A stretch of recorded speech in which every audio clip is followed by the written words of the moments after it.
being worthy and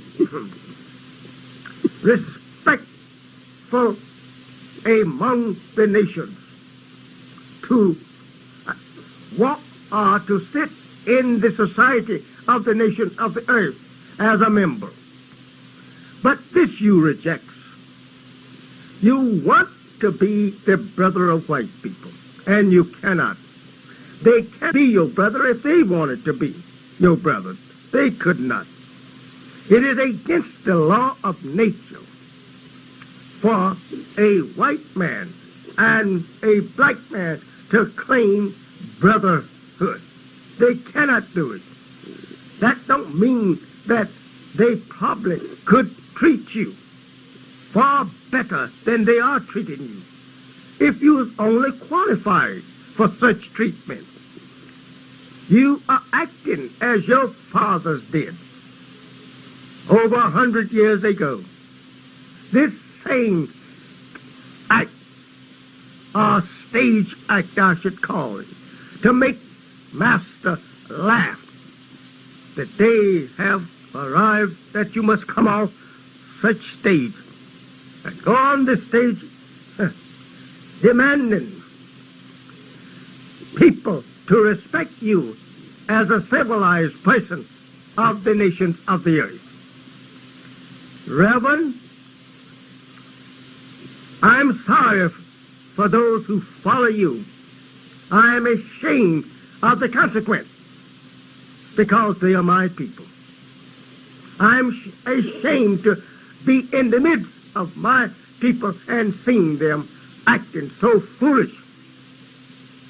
Even this civilized, so-called civilized and educated people as yourself joining in to try to weld brotherhood between white and black, to force the white man to do that which he held power to not do. That is to recognize you as his equal. To force the white man to admit you in his office, admit you in all of his public places as a member of his society. We must not be so silly. He cannot do that. You're not prepared. You're not qualified to do no such thing.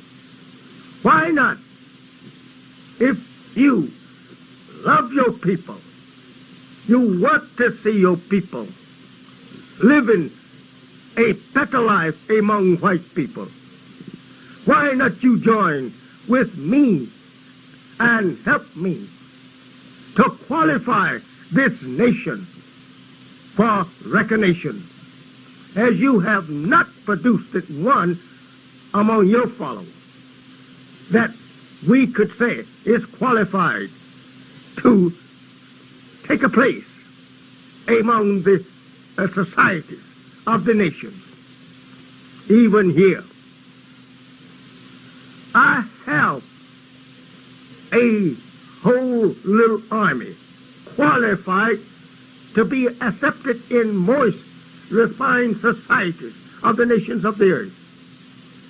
I have them following me. I have them even so that they can go in any nation. Your own people back in Africa and Asia, they will accept them. The government and nations of Africa and Asia will accept mine. My followers can demand respect, but yours cannot. You're not getting it here because you're not teaching them the knowledge of self, nor how to gain the respect of others, only by marching to force a people. This means to force a people to respect you and to honor you and your followers, to force a people to give place in their political government to respect you as their equal and your followers. You say I'm not doing that. I'm just trying to force them to give to me what they promised us in the constitution of their government. This I said to you, Reverend, you are absolutely misunderstanding this people. They hold that you but for themselves and their poor kind. They don't respect you as being worthy of no such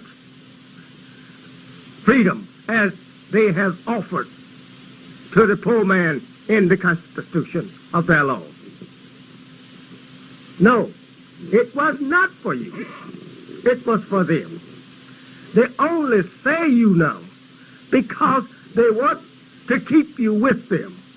Since you has now come up from slavery and has not changed, your desire today to be a servant of theirs is more greater than desire of our fathers over 100 years ago, or even when they was freed 100 years ago. They didn't desire to stay here with their slave masters, but they could not return home. The slave master would not put them on board ships and carry them back where he brought them from. He kept them here without nothing to go upon. He had freed a slave with nothing to go away from his door with. That he knew that the slave could not reach his native land and people unless he was carried there. The slave master refused, though he was much richer after the slave had served him well for 300 years than he was when he brought the slave here.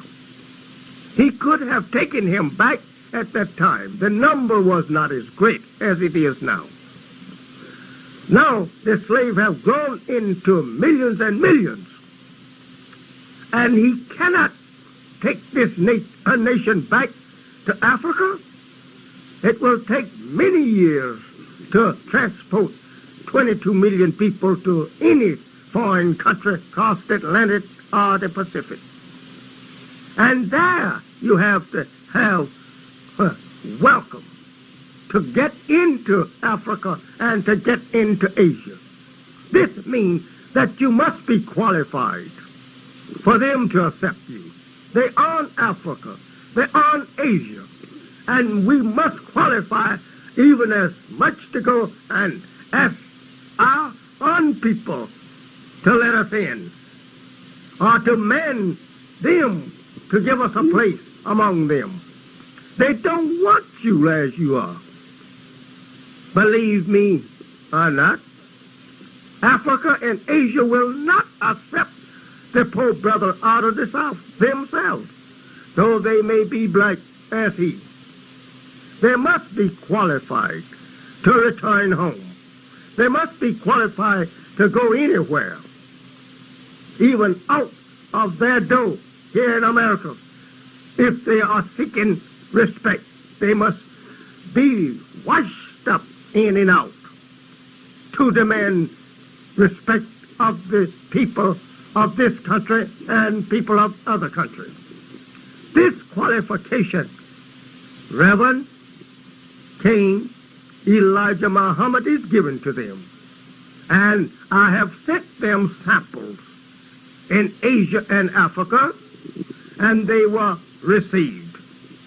Reverend, I would desire that you think over this broadcast today and think well how ignorant it is to try to force the white man of America to accept the Negro that he claimed that he has freed 100 years ago.